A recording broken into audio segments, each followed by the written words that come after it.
Pwede niyo silang tawaging doctors. Sila ang mga celebrities na may doctorate degrees.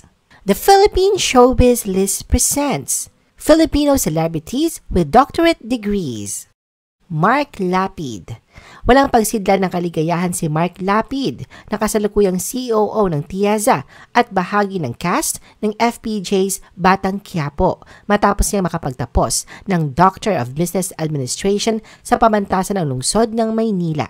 Sa kabila ng kanyang abalang schedule, nagawa pa rin niyang makamit ang prestihiyosong degree. Present sa kanyang graduation na ginanap sa PICC noong September 7, 2024 ng umaga, ang kanyang misis na si Tanya Garcia, pati na rin ang kanyang mga magulang na sina Mrs. Marisa Lapid at Senator Lito Lapid, na labis na proud sa achievement ni Mark sa larangan ng edukasyon. Ayon kay Mark, talagang pinagsikapan niyang makamit ang doctorate degree para sa kanyang mga magulang. Aminado siyang hindi biro ang mga sakripisyong kinailangan upang makapagtapos. Isang magandang halimbawa si Mark na hindi hadlang ang kabisihan o edad upang maabot ang pinakamataas na antas ng edukasyon. Boy Abunda. Ang Asia's King of Talk na si Boy Abunda ay hindi lamang isang tanyag na TV host, kundi isa ring respetadong personalidad.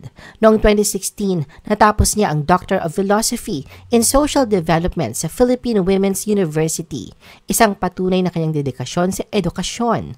Ang kanyang paglalakbay sa akademya ay nagsimula noong 2009 nang makamit niya kanyang bachelor's degree sa communication mula sa Philippine Women's University. Hindi nagtagal noong 2011, nakuha naman niya ang kanyang Master of Arts sa Communication Arts sa parehong universidad. Kilala si Boy sa kanyang talas ng isip sa mga panayam at ang mga tagumpay na ito sa akademya ay lalong nagpatibay sa kanyang reputasyon bilang isa sa mga pinakamatalinong personalidad sa industriya ng media. Gary Valenciano. Si Mr. Pure Energy Gary Valenciano ay pinarangalan ng honorary doctorate degree mula sa Baptist Bible College Asia noong 2016. Ang nasabing parangal ay pagkilala sa kanyang natatanging pagsaksi bilang Kristiyano sa publiko at sa kanyang kahangahangang kontribusyon sa pagpapalaganap ng Ebanghelyo sa Pilipinas.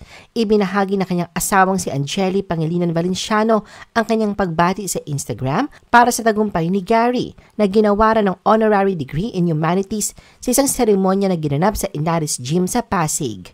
Bukod sa kanyang kontribusyon sa musika, si Gary ay kinikilala rin sa kanyang paninindigan sa pananampalataya at pagbibigay inspirasyon sa maraming Pilipino. Loren Legarda. Si Senator Loren Legarda ay kasalukuyang nanunungkulan sa 19th Congress. Nagsisilbi sa kanyang ika-4 na termino simula pa noong 1998. Nakamit niya kanyang bachelor's degree sa broadcast communication mula sa University of the Philippines at master's degree sa National Security Administration mula sa National Defense College of the Philippines. Pinarangalan din siya ng honorary Doctor of Laws degree mula sa UP.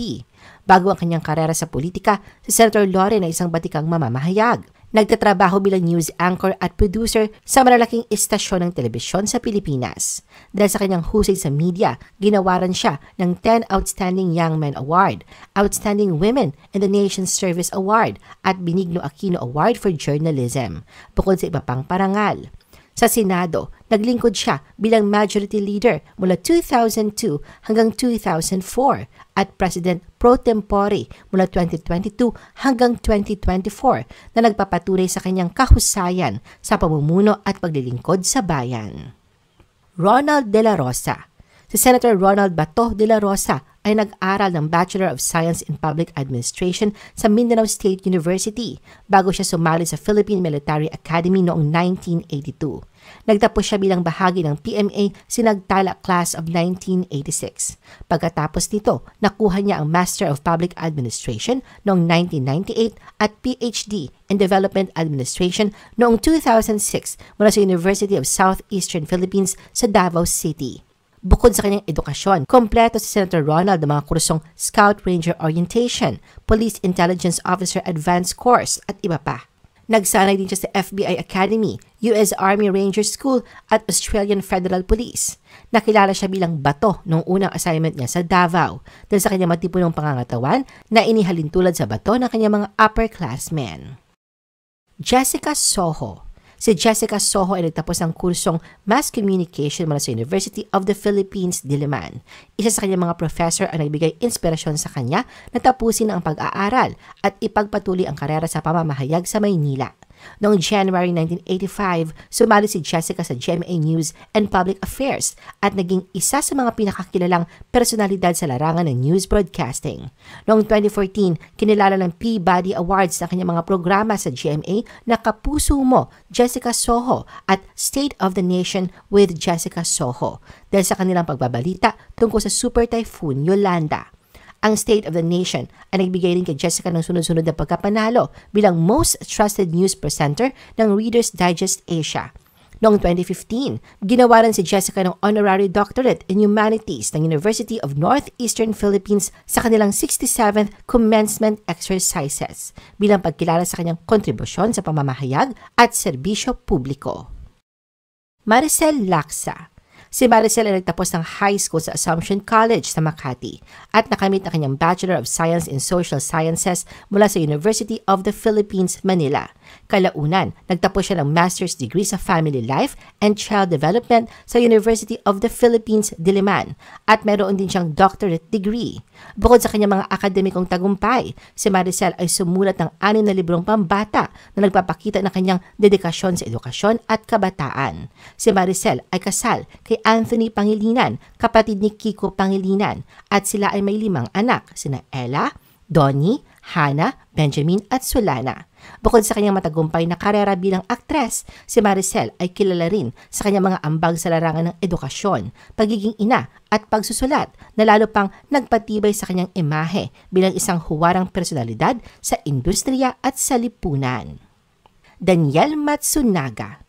Naging kontrobersyal ang doctorate degree in humanities, major in social work ni Daniel noon na natanggap niya mula sa Brethren Evangelical School of Theology o BEST. Iginawad kay Daniel ang parangal noong September 9, 2018 sa Gapan, Nueva Ecija at masaya niya itong ibinahagi sa kanyang Instagram account. Ngunit makalipas ang 2 araw, naglabas ng pahayag ang Commission on Higher Education at CHED na walang kapangyarihan ang BEST na magawad ng doctorate degree dahil hindi umano ito nakarehistro bilang isang higher education institution at walang authority to operate mula sa CHED. Sa isang panayam noong September 20, 2018, sinabi ni Daniel na dapat mag-usap ang BEST at CHED upang maayos ang issue.